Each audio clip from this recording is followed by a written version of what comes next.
تركنا المحل كله وطفشنا وسافرنا على اللاذقيه وقعدنا باللاذقيه هنيك.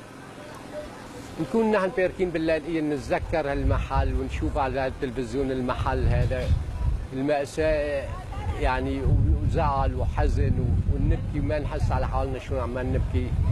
عم نشوف محلنا قدام عيوننا وما عم نحسن ننزل نشتغل ونعمل فيه.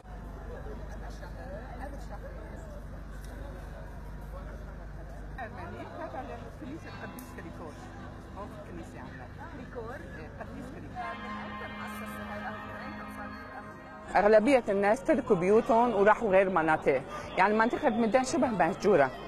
نحن هدفنا انه فتحنا هي النادي لانه النادي بيعنينا كثير، بيتنا، يعني شلون واحد بيطلع من بيته، البيتنا الاساسي، نحن كلياتنا هون عائلة وحدة، ايد واحد، يعني شباب وبنات والاعداء النادي يعني.